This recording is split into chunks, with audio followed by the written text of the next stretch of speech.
Kitty, kitty, you want to go inside? Huh? Yeah, it's cold out here.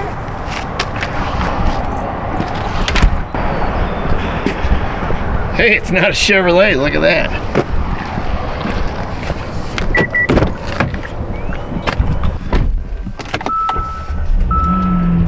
Runs, so that's good.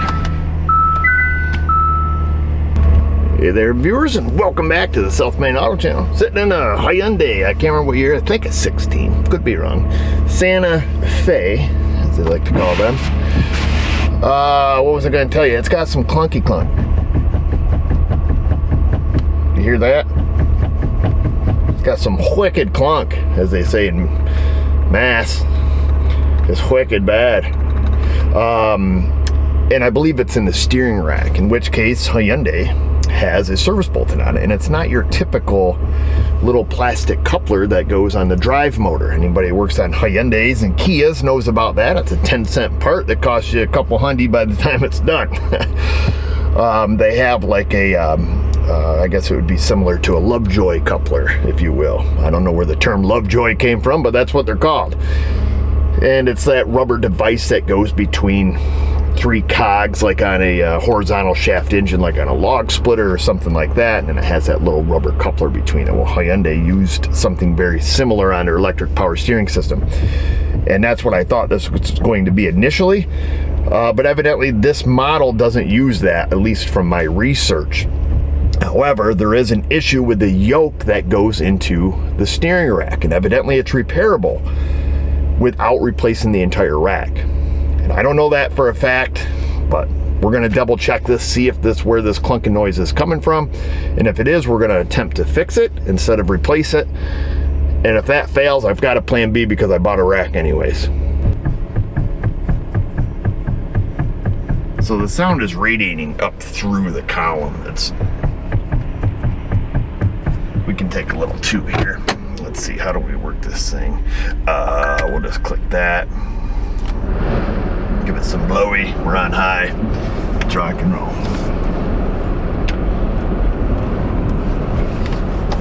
Because I think it also clunks over bumps and such.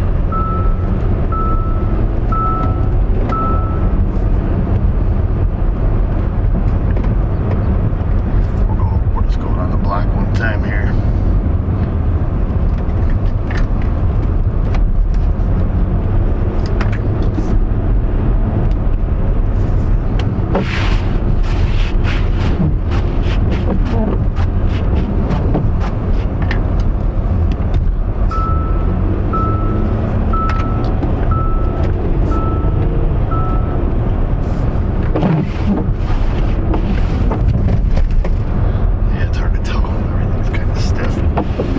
Needless to say, it makes some pretty good clunky clunks when we're just jerking the wheel back and forth, so that's what we're going to focus on.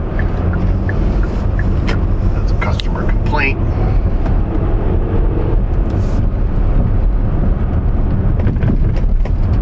Yeah, there is some clunking when you go over bumps, but I don't know if it's the same. If it's the same clunk. And he's got some new tires in the back he wants to put on.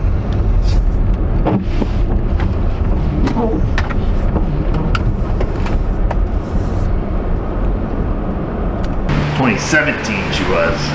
And here's the bulletin. I went and just printed it out. Steering rack support yoke noise.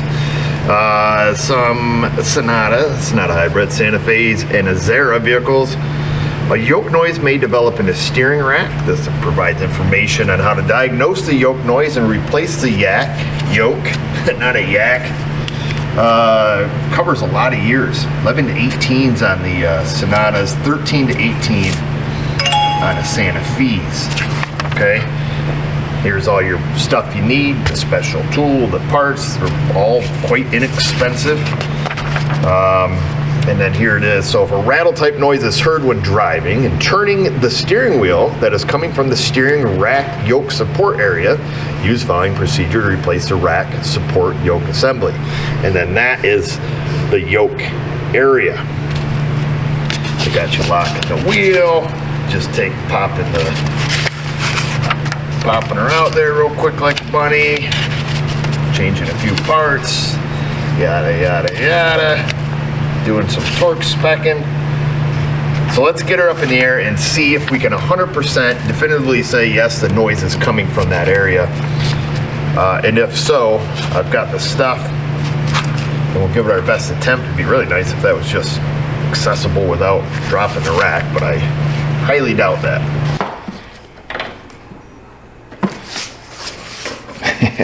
Attention, don't close your hood with that on there. Hood struts are super weak, the hood keeps falling down. So I'm gonna stick that on there for safety. And I don't really care if it damages the rod or not because the hood struts are junk. We do have a little bit of play in this left front lower. I don't know if you guys can see that in the video or not, but you definitely feel it in the wheel. Not as bad on this side. It's not too bad there. But just a small amount of play in that lower there. And the end of our yoke sits right there at the end of my fenders. And I think we can just wiggle the wheel back and forth down here and actually hear it. Oh, gosh, it's maybe from this side.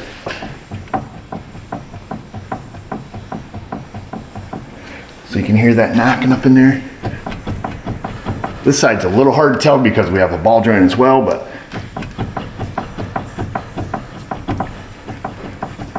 it definitely sounds like it's right in that support area when we wiggle the wheel. So, very interesting. I'm gonna let the car down because we need to unhook the intermediate steering shaft, which I believe is inside the vehicle, according to the picture. I didn't read anything, but it showed a picture, which is more my speed. We'll do that, and then when that's unhooked, we should be able to isolate at that point. Is the noise in the column, or is it actually in the steering rack? Because we should have access to the input shaft, which we can probably wiggle with a pair of vice grips or something. Did I just accidentally stumble onto a solution here? I'm hoping I kind of did, and I'm hoping I kind of didn't. Is it gonna be a 13 on a Hyundai? I don't know. That's a good possibility. Let's go have a gander here. I set the vehicle down and backed it up. Pull back the floor mat. Pull back the carpet, which is Velcro down. Kudos to Hyundai for that. And then we have, let's see if I can do this one-handed handy. There's the yoke down there. I hope that's focused because my eyes aren't. Let's see if we can enhance. And then wiggle the wheel. However, if I wiggle real slow, it looks like that yoke is loose on the input shaft. I don't know if that shows up in the video.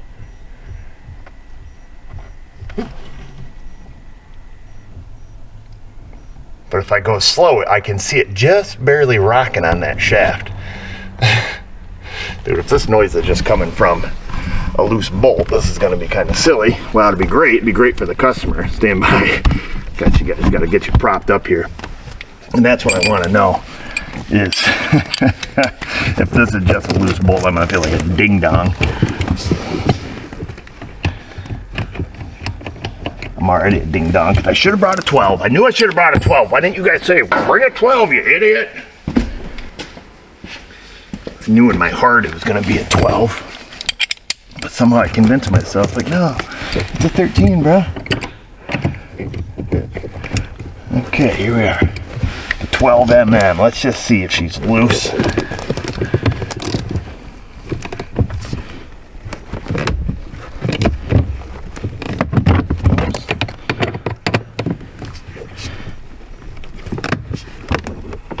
Okay, there we go. She's tight. Oh, it's very tight.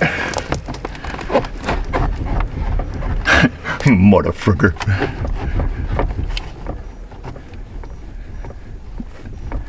Fixed. Oh my gosh, all that time.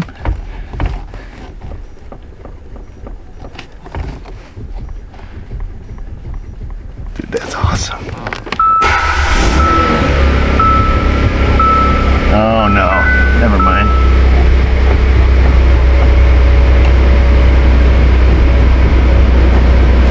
I went ahead and loosened the bolt again about the same, you know, like 3/4 of a turn or a turn there, pretty much what we tightened it, and then started it and wiggled the wheel, listened to it, you know, obviously pretty loud, tightened it up, had my socket sitting right there so the noise was fresh in my head, tightened it up, give it a wiggle again, and the noise is better, but it is definitely not gone.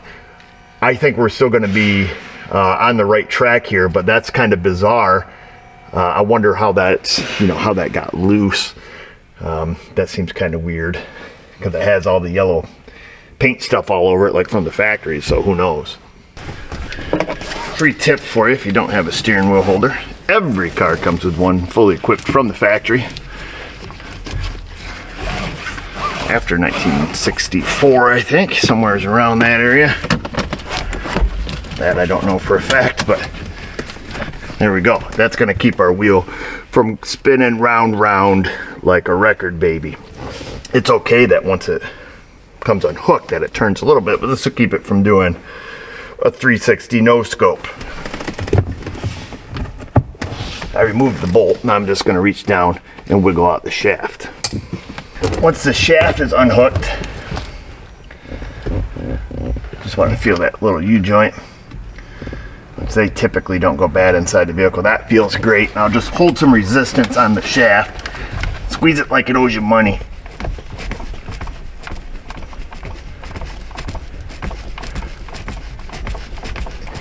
Everything feels good there.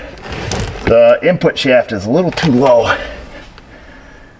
to snap you with vice grips. I don't know if that'd be effective. I might give it a try here. Didn't work out as well as I hoped it would. As far as getting up there and wiggling the shaft, I don't want, because we're going to be reusing it, we're not just sending it back to get a reman. I don't want to ruin the shaft by clamping onto it too hard with vice grips, and it wasn't really definitive. I can only get just a tiny bit of throw in there, so we're going to keep on keeping on. Peel the wheels off. I'm going to set it back down and put it in park. Put it in neutral to roll it ahead. Found the wheel lock first try, didn't have to dig for it.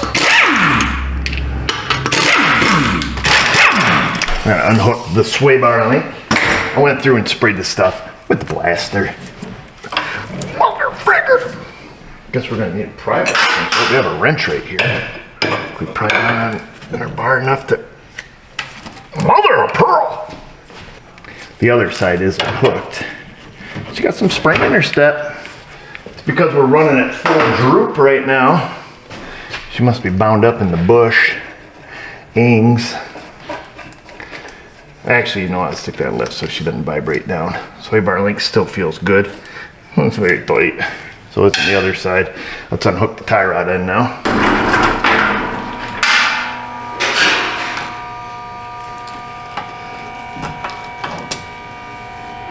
First time in Cincinnati history could actually remove a caterpillar. It's kind of unusual. Weird design here. Brake caliper is plumb up in the way.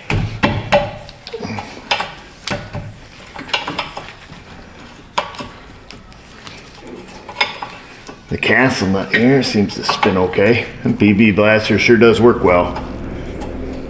Not a sponsor. I think anything works well. You probably spray it with water and work just as well. I don't know if any penetrating oil really works. They are nice to use once you get something broke loose, and then use it to kind of soften the rust. If you live in the Rust Belt, you know. Some penetrating oils do turn rust to liquefied rust, or more mushy rust, or slippery rust. I don't know what to really say. There, I think you probably are supposed to move the caliper, but we just wanted to get the castle nut off, and we elected to do it that way. Let me make sure the wheel's still facing somewhat straight ahead here, pretty close. Give her a little rattle. Out it comes without being damaged. Step numero 2 is we're going to remove the bolt here that goes through the ball joint. Now we're replacing the ball joint. Now, one word of advice I will give you is this bolt I think they made it out of kitten fur. It is very soft and they're not forgiving. And they usually come out extremely difficult. So if you're working on Hyundai Kia and you have to take this pinch bolt out, it would be in your best interest to have another one on hand. I will share with you my method for removal. It is not the correct method, but it's a method. Everything's plastic, so you can't stick your magnet to anything. Welcome to the future, kids. 17 mm. Let it eat. There it is, old son. Now this has 4 holes drilled in the end of it, which is part of what makes it soft, I imagine. We're gonna thread that on all the way.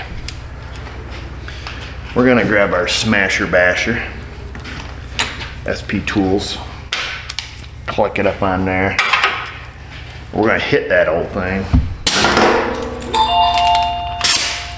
with our hammer. You guys are in my way, so we'll try to do it like this. Work it. Went in.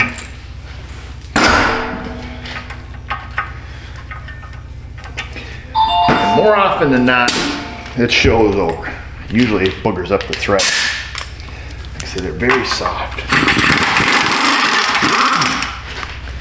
Nut came off, so that's good. If you hit directly on the end of that bolt where it's pointed, all it will do is it'll crush it right where those 4 holes are drilled for the cotter pin. That makes sense to you. I'm sure it does. But if you didn't know that, now you do.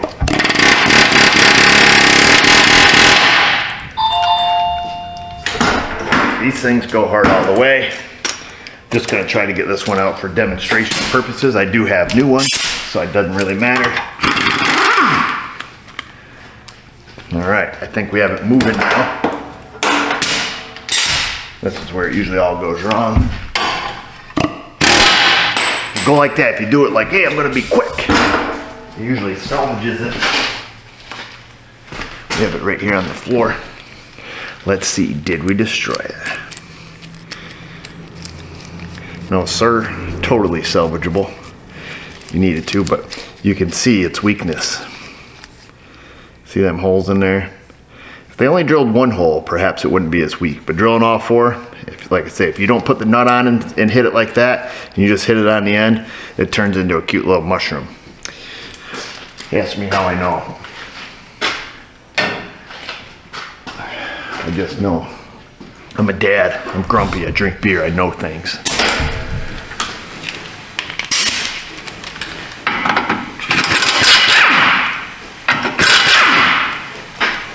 Let's see, would we best serve to unhook the ball joint now? Probably. Let's, we have new ball joints for it. Let's pickle fork this while it's being held stationary before we unhook the last bolt. If you're not replacing the ball joints, obviously just unhook the bolts because that would be the best method and then you don't have to mess with your pitch bolt. But we're replacing ball joints.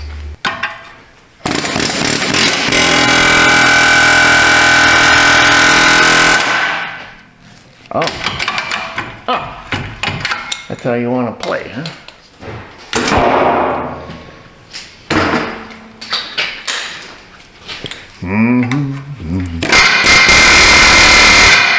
Mother of pearl!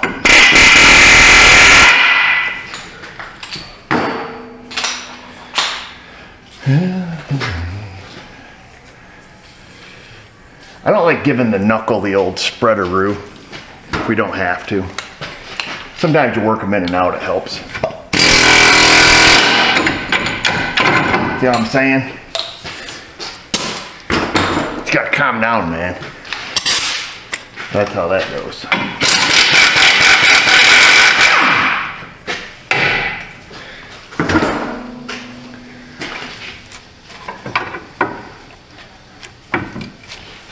Why is that stuck on there? Usually undo the bolts and they flippy flop right off.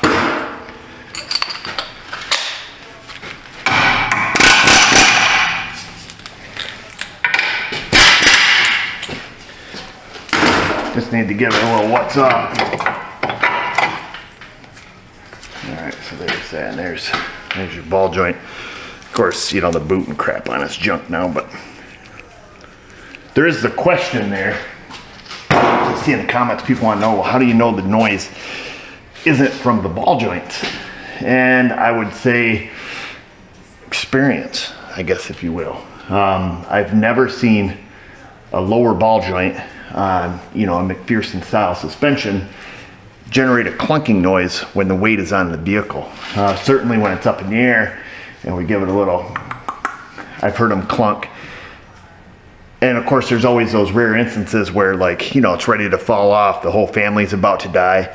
They'll clunk then, but the small amount of play that's in these, I've never seen one of, you know, something that minor, you know, create any type of clunking noise. Plus the other day when it was in and I looked at this initially, we had it over on Josh's rack and we had it up in the air and we're wiggling it. I was just trying to reenact it, reproduce it, almost like watching an episode of Rescue 911 where the actual actors are used in the reenactment, you know. So we tried that. So it's not in the lower ball joints. We gotta keep on. I gotta get that side apart. Rescue 911, man. Who remembers watching Rescue 911? What a great time to grow up in. The era of Rescue 911 and Unsolved Mysteries. William Shatner.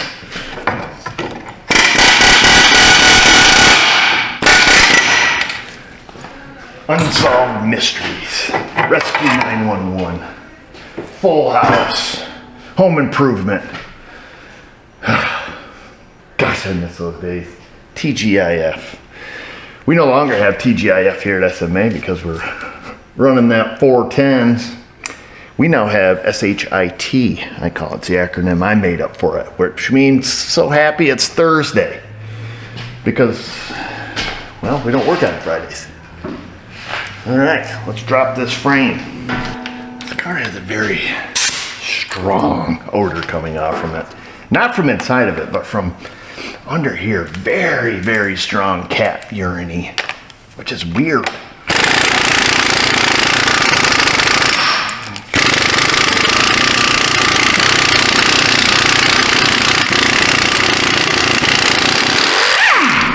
Go mercy, reversey. Had Loctite on it. I don't know why it reeks of cat urine. It's very pungent. Tickles the nostrils. Oh yeah.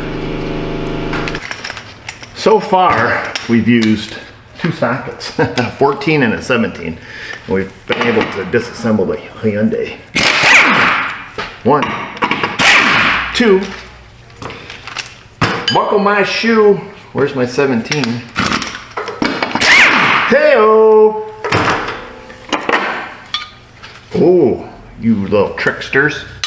I thought it was gonna fall on my face, but let's stick this bracket to the side.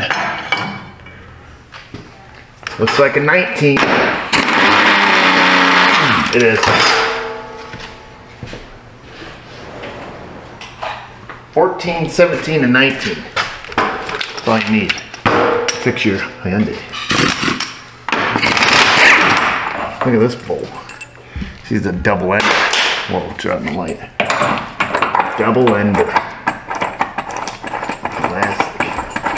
Then there's need an extension, but let's pick up our light first. Shout out to the Astro. Which one is this? The 52SL wireless charging light. Low battery? Low battery. Why is my battery low? Because Mrs. O didn't put it back on the hook. The 52SL by Astro Tools wirelessly charges. This thing has hit the floor countless times. I don't even dare count. I can't even count that high. It's gotten, well, it's been on the receiving end of some flying lessons, if you know what I mean. It's been dropped accidentally. It's been thrown on purposely. And it just keeps working. Amazing lights. Whoa. That came off way faster than I thought it was gonna.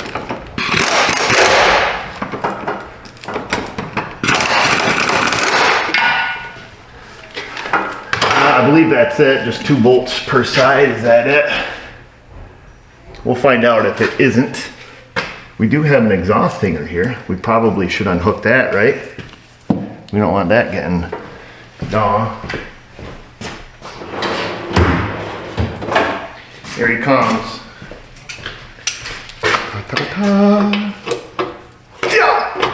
Off it goes. Love these things. Kind of some old school. Can't find these much anymore. Back when I was a kid.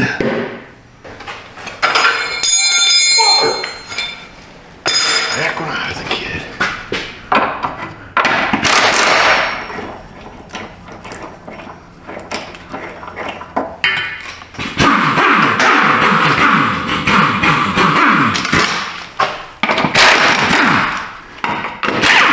Oh.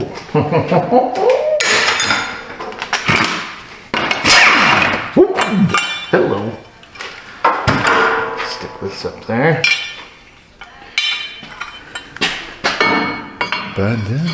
Little balancing act. Should all hit the floor. Spread bolts everywhere. Everywhere.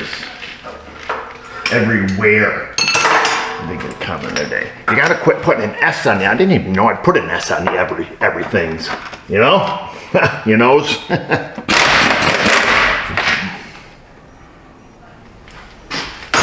That's it then, just the 4 bolts. Let's go get a jack.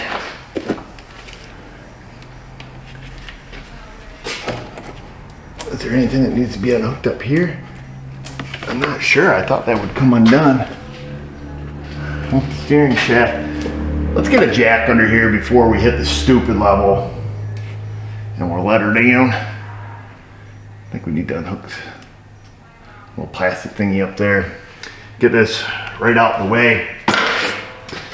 Do a little rip and tear.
With the rack out of it, smooth as butter.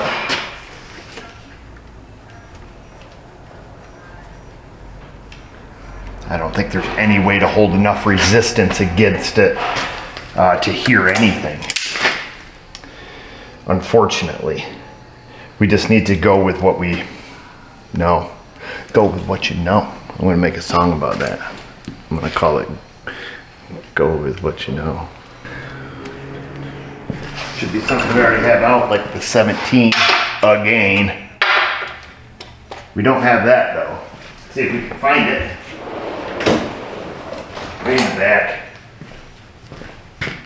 10 mil on a 1/2 inch drive. Is that overkill? Well, it is if they start snapping off. Whoa. Very lightly ugly. Huh?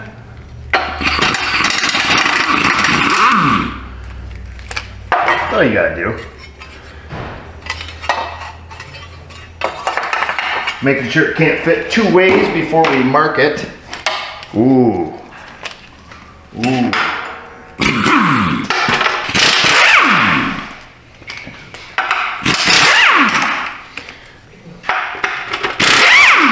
Oh. Uh-huh. That went easier than expected.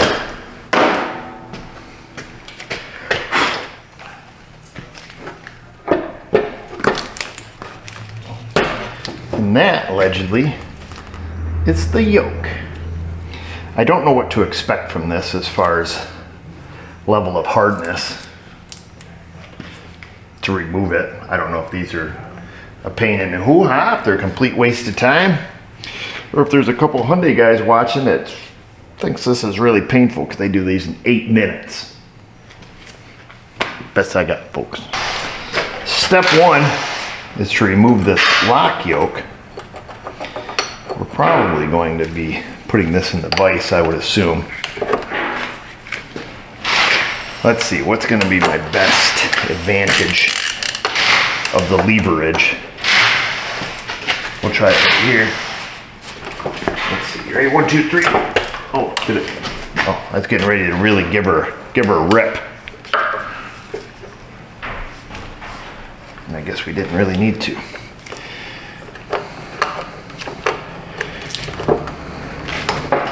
You'll have to pardon my ignorance for this job. I've never done it. I've never performed it. You got me. So this is new to me. We are in a foreign territory.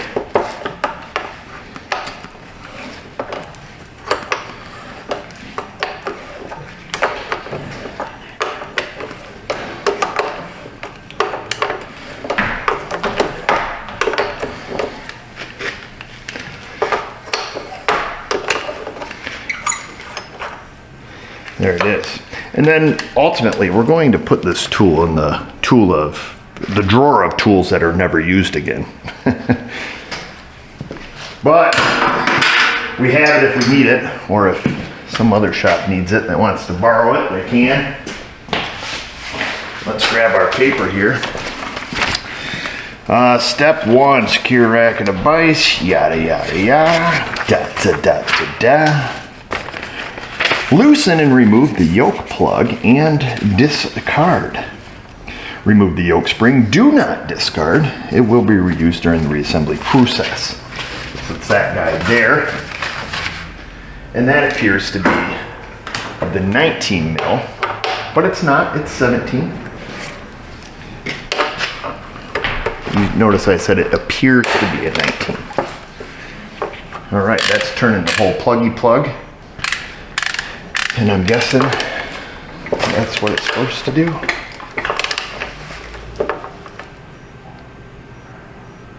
No? Tell you what, seems like that nut should come off, but we're spinning the whole apparatus here. And before we get wild on the hog, I didn't even look to see what we have in our box.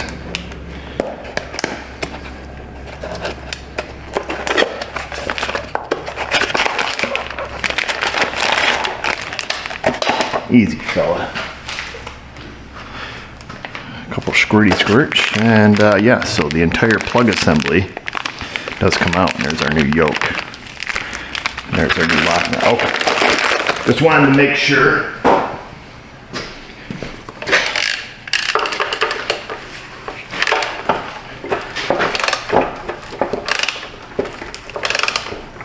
It is turning with a fair amount of resistance. That's not obvious by the face that I'm making.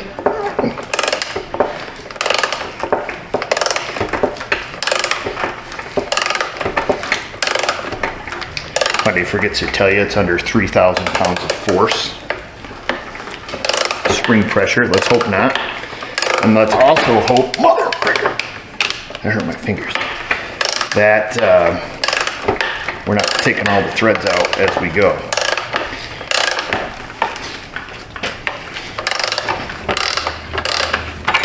a very, very fine thread.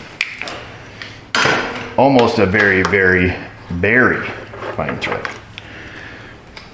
Okay, it has some sort of locking goo on there. That's what that looks like. That's what it looks like when your socket slips. Do not discard the spring. Appears to be the same top and bottom. We'll keep her going the same way. At least I'll tell you that I am. I tell you guys a lot of things. Our plug is still in there.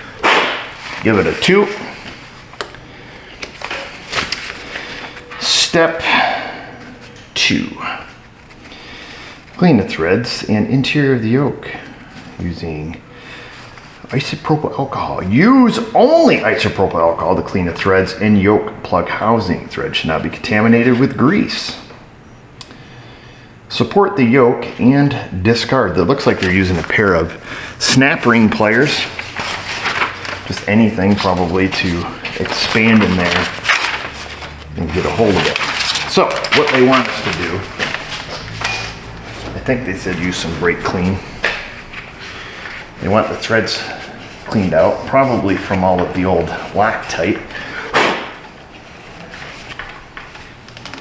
is what I'm guessing. The threads are actually remarkably clean. The plug is in here, so we can't really drop anything in the hole. Let me work this around. The little bits of Loctite are all falling off easily. I got us some spray isopropyl alcohol. I don't want to show you the brand because, well, you know, not a lot of people have spray isopropyl alcohol. Most people have spray acetone. It's not what we're using. We're using only a product that is a ketone. Wait a minute, isopropyl alcohol is an alcohol base. We're using an alcohol base solvent here. Okay, that's clean. Let's pull that out. Stand by. Here we go. We're going to use an inside snap ring looking unit. See if that. Mother of pearl. Let me look at the back side of the new one. Make sure we're grabbing onto the right. Okay, yeah, it is just a blank hole. Nothing to grab a hold of in there. And this is the best thing I can think to go in and get rid of the old spreadaroo here.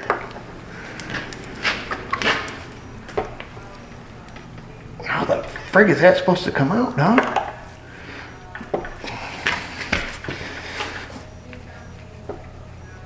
Dude, this thing don't even wiggle.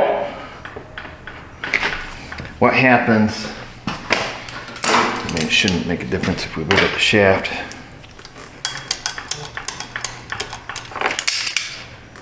Oh, it turns very easily, I'll tell you that. With the pressure relieved from the yoke.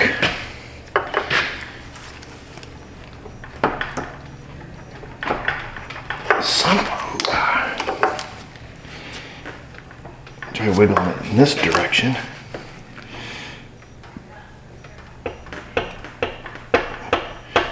This thing has O-rings on it as well.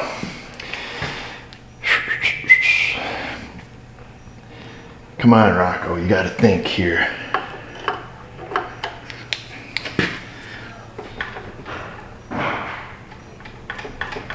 Son of a biscuit. Dude, that thing's not even budging. And it goes around the shaft. I need something, man. Think. Likely not the best solution, but I just want to see it wiggle.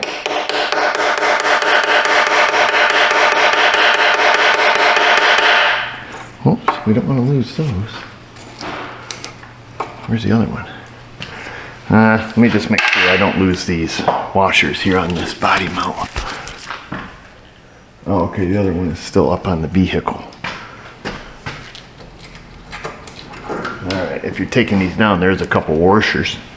Sits up there.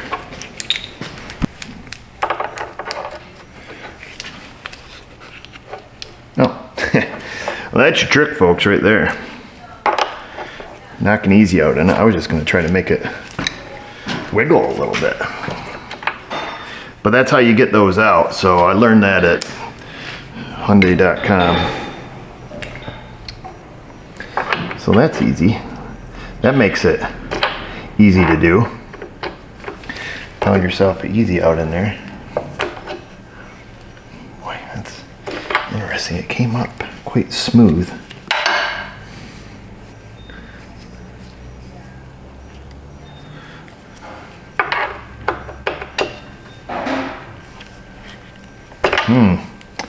It's a very precise fit in that bore. Okay, step 2. Got my freaking knife at home, so now I have to carry just a razor blade in my pocket. All right, what's it say?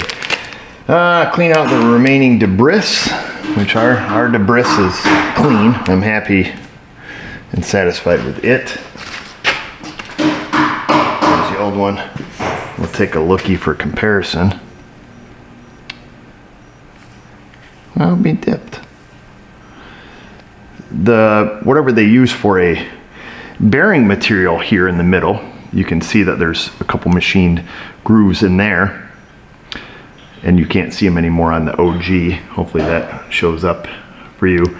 But the thickness is obvious as well. This one on the right, the new one, appears to be twice as thick as this one. It's almost like the bearing material is wore down to the point it's almost down flush with the edge of this housing, where this one clearly sticks up and above it. Probably very difficult to see on the Bajeo, but take my word for it. All right, what's it say? Check that the support yoke O-rings are properly seated. Check. Apply 3 G's, 1 full tube, of the grease. Albania, Shell Albania. Just down the street from Transylvania. Okay, we have 3 G's of some Shell grease here. That comes in the same convenient tubes that some of our childhood memories came in, that contained elastic plastic, or what did they call it? Was it elastic plastic? What was that stuff? Was it Fun Dip? No, I'm thinking of Fun Dip. I want us to squirt out a whole tube on here. Dude, I cannot think of it. You know, you put it on the stick, you blew on it, it smelled like pure chemicals. Stuff was amazing.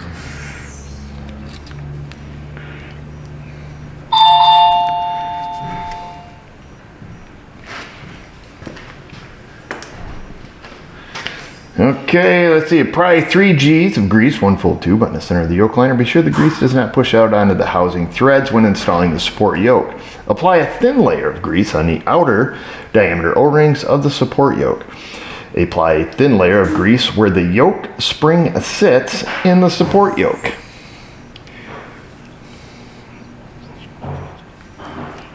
Okay, copy that.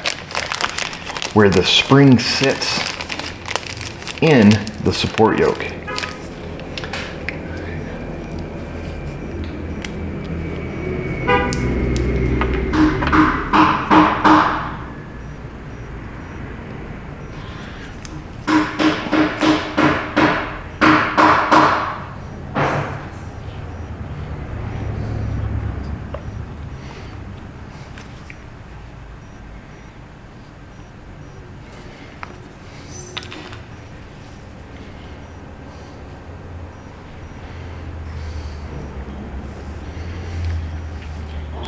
Our O-rings are all slicked up.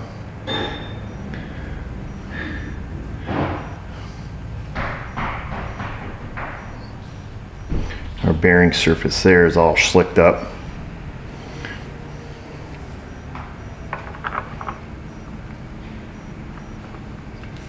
Is there any reference on here to know that we're, in case we start twisting around? There is not. I'll tell you what, let's put a little gob of grease right there. That's our reference mark. Interesting. Let's see, where's our little spready tool that we were using? Where'd you go, little spready tool? Oh, it's over here. Let's see if this gives us a little traction.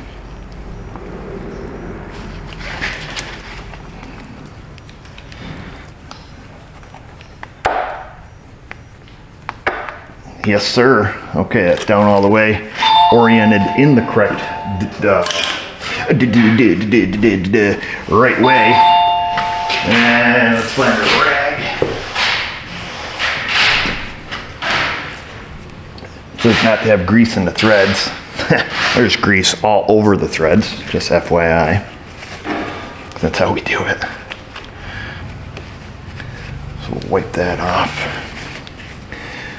We're gonna have to get some more spray isopropyl alcohol, which they just want the threads clean because of the Loctite.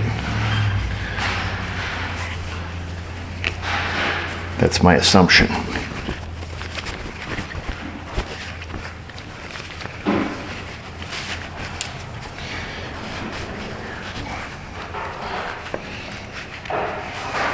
There it is. Let me get some spray isopropyl alcohol.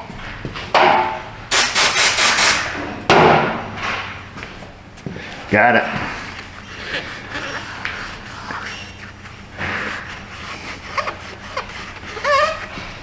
Squeaky clean, actually.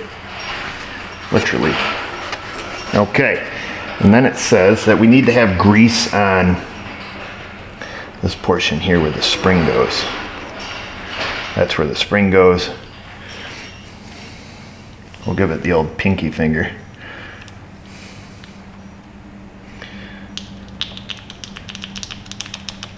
You sick little sucker, you. Let's see, I think that's it. Apply a thin layer of grease where the yoke spring sits in the support yoke. That's what we did, just as an extra measure.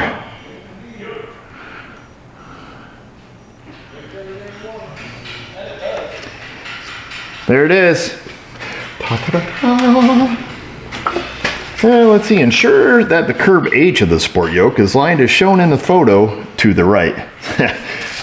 That should be obvious, otherwise you're gonna need a BFH to get that thing in. Reinstall the spring, the yoke spring. Look, they're not following their own instructions. I don't see any grease in that hole. When clearly it says right here, apply a thin layer of grease where the yoke spring sits in the yoke support. Way to give me bad information, Hyundai. Hand tighten the new yoke plug. Tighten the yoke plug to the torque specification of 36.8 pound-feet of torque. Torque to spec within 1 minute after hand tightening. Oh wow, now we have a time restraint. 36.8. Let's find that part. It's right here. I'm gonna get my knife out. Has thread sealant on it. Ready, set, go. Start counting, boys. We're gonna need a 17 mm, 36.8 pound-feet of torque. Let me go find a wrench. 36.8. We did put the spring in there, right? Right? I think so. Well, we'll find out.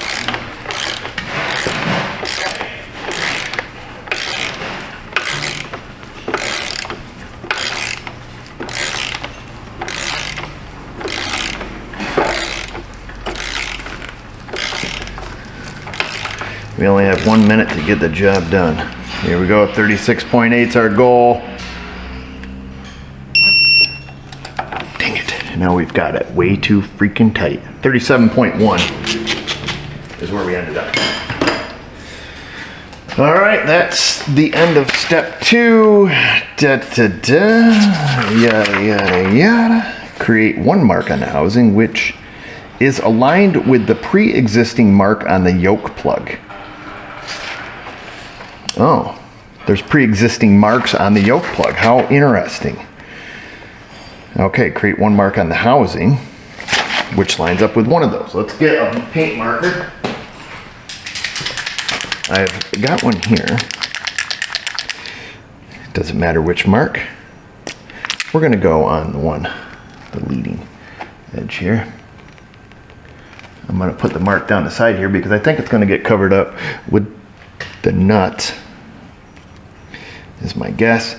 And I'm gonna blah, blah. Rotate the yoke plug counterclockwise until the blue yoke plug is aligned with the steering rack on the American clear step. Hand tighten that. Wait a gal dang minute here. Rotate the yoke plug counterclockwise until the blue yoke plug mark is aligned with the steering rack housing mark created in step 15. Wow, really? So we have to loosen that over there, 70 degrees apparently that is. Okay, so we've made the mark, so I guess we can make the mark up here where we can see it. And we need to loosen it 70 degrees because that's counterclockwise. Okay, we'll do what you say, Hyundai. We're going to loosen this until the other blue mark lines up. Right there, precisely 70 degrees in the counterclockwise fashion. So, although they said here, create one mark on the housing, which is aligned with the pre-existing mark. Oh, okay, so I guess they did show using, I'd say you can't just pick any mark, you have to use the one that was prior to the one you're gonna turn it into. Hand tighten the lock nut until it contacts the rack surface while holding the yoke plug with a socket. Tighten the lock nut using a torque wrench to 40.5 pound-feet. Reinstall parts in reverse order and dual wheel alignment. And have a happy life. And that's all. Yibbity yibbity, that's all. Here's our lock nut. We're going to handy that on there like so. We don't want that rotating. So we're going to have to hold that while tightening this with our special tool to 40.5 pound-feet of torque.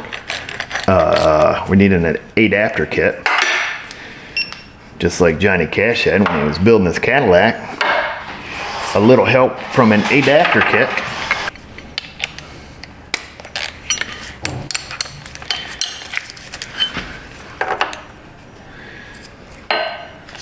So far that has not moved. I'm going to hold the resistance. We're going to go to 40 point, ooh, she's jerky. You went too far, fella. You went too far. I'm always taking it too far. And that's it. We hope. It's our hopes and dreams. There's nothing more to see. We can do this. This is always fun to do. We'll do this. Just like the factory does. We'll put some marks on it so everybody knows we torqued it. Do like that. Always makes me feel good about stuff.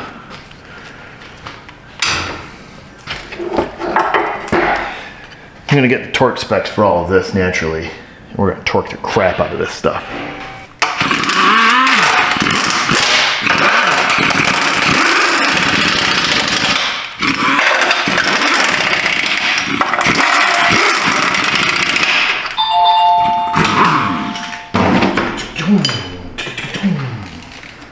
We probably should go grab a bigger wrench of torquing. I think we already had the socket out for this, didn't we? We're gonna have to clean up some stuff here. It's getting a little too crowded. We'll jam these down. According to the book, 79 pound-feet of torque.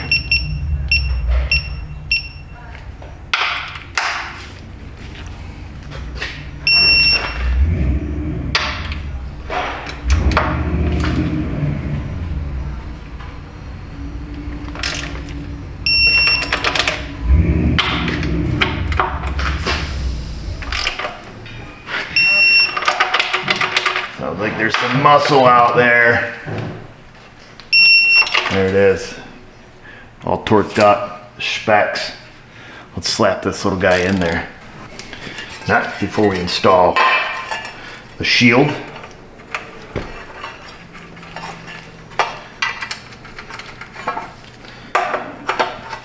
There's likely a speck on this as well. I'm assuming.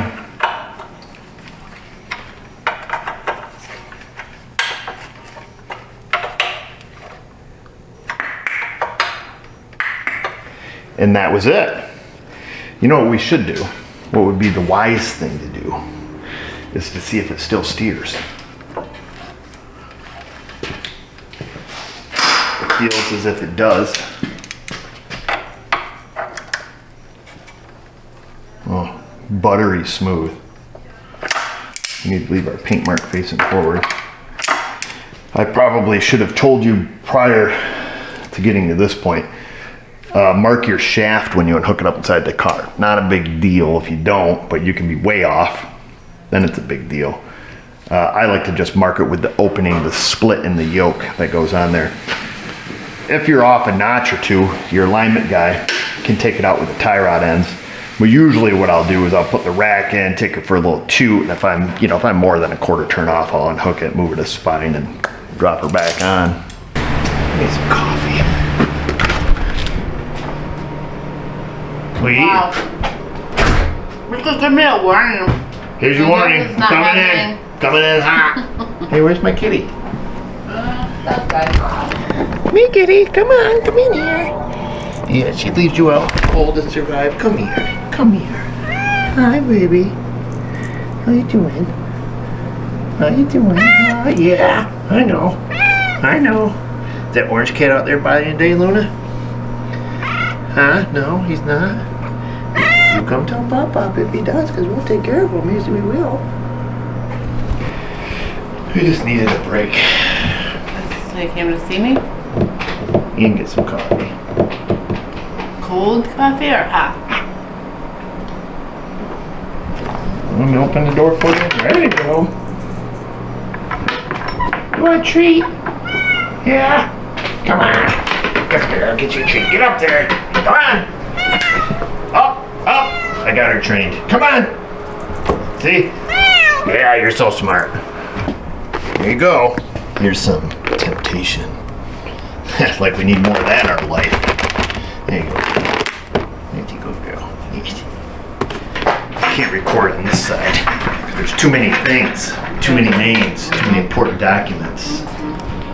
You're so cool. You showing my dirty floor? Showing your Converse All-Stars.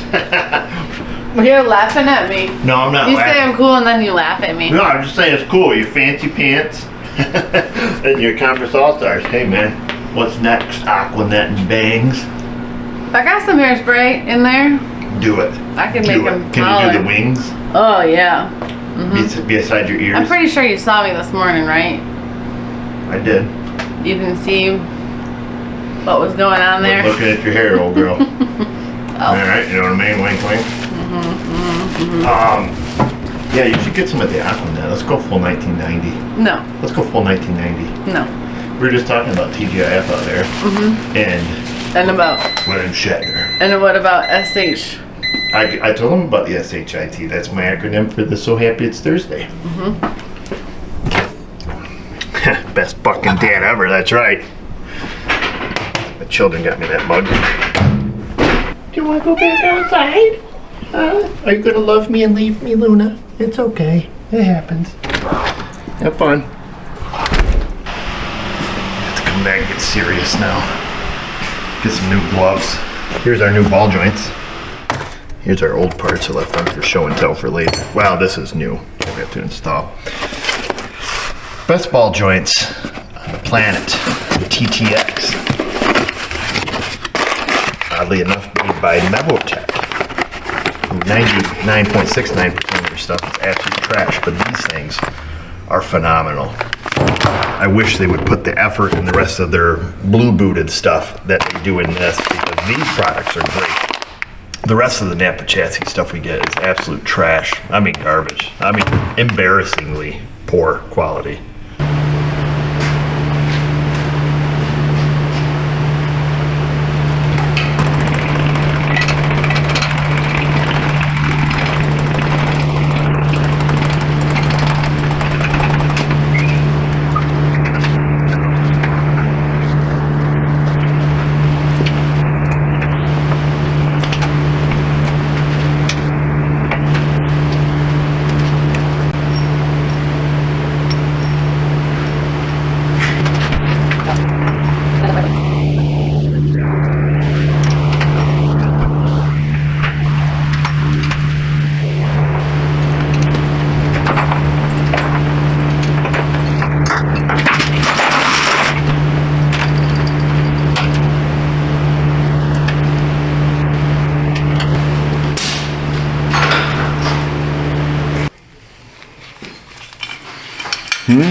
Obviously, tighten all your subframe bolts to factory specs. And here's the other thing. When you go to your alignment shop, which you must, even though, you know, we haven't changed technically, you know, any adjustable settings, but we have. Rocco, anytime you take a subframe out, go get the alignment done. The subframes have adjustability to them. Shift them left to right, front to back, in which case it changes your camber as well as your caster. Even though it's technically a non-adjustable angle on this vehicle, if you're, you know, positive on one side, negative on the other on the camber, you know, you can shift your subframe to obtain a good cross camber, and same as the caster. You know, if it's, you know, one side can be positive, one side could be negative, and then, you know, you can shift it. The subframes shift around a lot, I guess is all I'm getting at. If you take it to your alignment shop, let them know that you had the subframe removed and it may require a subframe adjustment. If at that point they look at you like, how many heads this guy got? Go somewhere else. Yeah, it's definitely good to find a decent alignment shop. And like I say, one that's willing to do a subframe adjust if necessary. It's not that big a deal, to be honest with you. And it happens quite often, particularly dropping subframes in and out. Now, granted, we're doing other factors that can change this alignment, such as the ball joints we're installing. Just put some new sneaks on it, some of the RT45s. One of my favorite tires, the General tires. I am a little biased, I'm a General Continental dealer. But in all reality, these are, prior to even becoming a dealer, were one of my favorite tires. Actually, the RT43 was. But they quit making those, make the 45s that look just like the 43s. Everything feels good back here. This Zoe called us, said it's ready for lunch. Let's go see what we got for lunch. Here we are. Scared me. What are you hiding back there? Booze? Yeah, actually there's some booze back here. Oh, nice. Let's get wasted. Ooh. Probably not very good though. There's some tacos, huh? Mm-hmm. Taco. You remember what that acronym stands for? Come on. You don't really want to go over this. You remember what that stands for? Number 17 years? Taste. No. You don't taste it. Time, amount, color.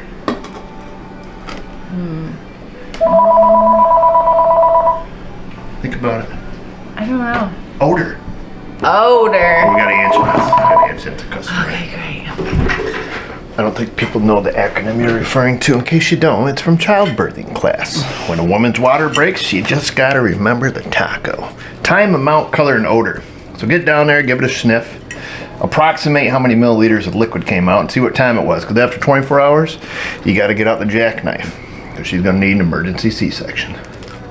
Or I could do it. You show me one video, boom. You're gonna give me a C-section? Yeah, Bill's done it on sheep before. Does the sheep die? Sometimes. Wow. It can be done is what I'm saying. I'm pretty sure I saw it done once, not a C-section, but regular Childbirth? B-birth, we'll call it. I'm pretty sure you've seen it 3 times. I've seen it 3 times, but I think after seeing it the first time, I pretty much could have done the second one. That's why I did. What about when his shoulders were stuck? What would you have done then? Plunger. A plunger? Yeah. I don't know. Push, push, push. That's what I would have done. We got a customer here. Great.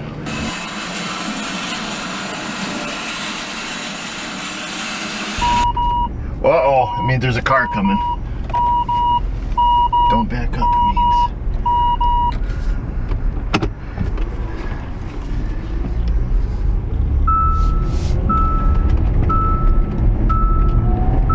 New tires.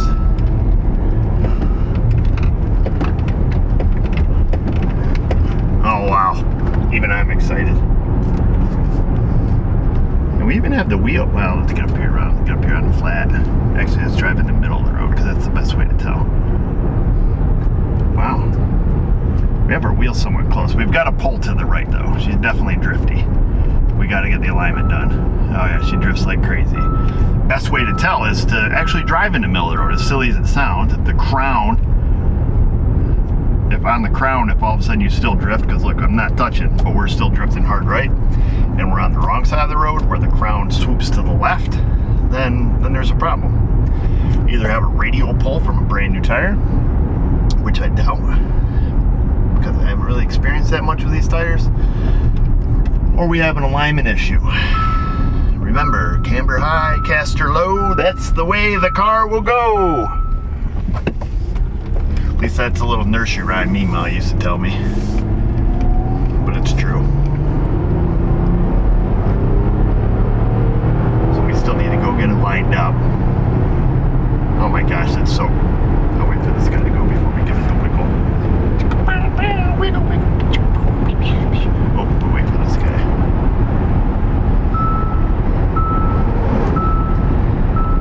This is like a brand new car. 136,000 miles. This guy's gonna be so happy.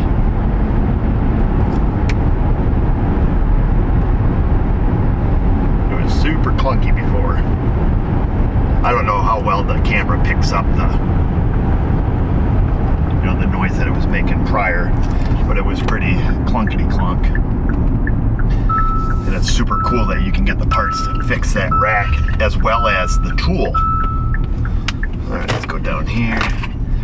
The kids come down here and destroy our park, which works out pretty good for us because they rip up the ground, and it gives us a nice test drive facility over the bumps where we're not on the road bothering people.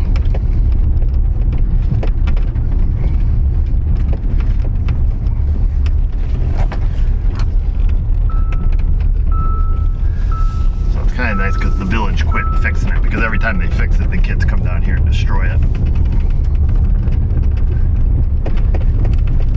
It kind of works out nice for us because it gives us a good rough surface to test drive cars over, and everything sounds great. I mean, except for all the junk around on the inside. I don't hear any suspension clunks or anything coming back through the column before. It was atrocious, we'll say.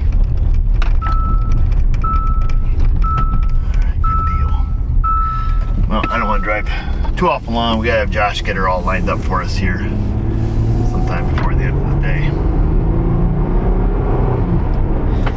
Bring her back in, retorque the wheels. But I'm pretty happy about this job. And if any of you guys are doing this job and you need that tool, holla. If I can give it to you, because I'll probably never do another one of these as long as I live.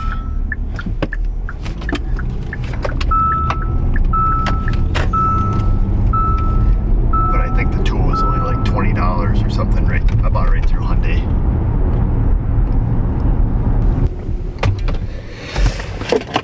That's that, folks. Easy peasy. Another one bites the dust. Thankfully, Hyundai has good service info, as well as, that service bulletin. But I will say this. There's some service info I don't like. We won't talk about Ford, but if I had to say one out loud, Ford's one of the ones I don't particularly care for. Nor do I care for Toyota service info very much. I have an active subscription to Toyota TIS, so their factory software, which is better than using it on Mitchell because the hyperlinks and stuff work. But they are advocates of using acronyms, such as TACO. Although I don't know if Toyota, actually they do, the Tacoma's the TACO. But in their service, in their software, TIS software, ironically enough, is an acronym of itself, but all of their tabs that you open and folders and subfolders are all acronyms, and it's super duper annoying because it's not like industry standard type acronyms like MAF for mass airflow or VSS for vehicle speed sensor. It's whatever that description of that folder was going to be, and then they just shorten it to an acronym. So if you're in the Toyota world, I'm sure you have them all memorized, but when you get into their wiring diagrams, it is an absolute monster to navigate if you're not familiar with that portion of it. I am thankful that they don't break down a lot. Otherwise, I would absolutely hate them. But what I was going to say is, because we were talking about the bad stuff, is a Hyundai Kia software in general is pretty good, as well as Subaru. I do like their format and their layout on a lot of stuff they do, and they'll often have scope captures. They'll tell you the time per division, the volts per division. They'll tell you how to set up your scope, what to expect. Here's a known good, and this is all buried right in their service data, and it's usually pretty accurate. And Hyundai is a big advocate of using like colored pictures on a real car instead of just like these, you know, engineer drawings of like, oh, here's this connector. Well, they didn't tell you it's behind 13 freaking panels, and you know, you got to cut the car in half to get to it. Where in some of the late model Hyundai Kia service data, it's actual real life pictures. So that's kind of neat. I guess that's I don't even know where we're going with this. Car's fixed, super happy. Glad to have the parts. Josh is going to get it lined up. It'll get rid of that right-hand pull. We'll shift the subframe if we have to. And if you're doing this, absolutely get your car lined up. If you didn't put new ball joints in it, you're probably okay to drive it for just a little bit. Like if you had to drive back and forth to work for like a day or something, but definitely disregard that remark because you could work 300 miles from your house. Use your noodle. Get it lined up. Buy your alignment guy a box of donuts. Buy him some coffee. Tell him he's great. Do stuff like that. Mechanics love that. Tip him if you feel like it. You don't have to, but it helps. If you want your steering wheel straight, you will. Just saying. Anyways, you stay straight in that comment section and stay the Facebook. And just remember, viewers, if I can do it, you can do it. Thanks for watching.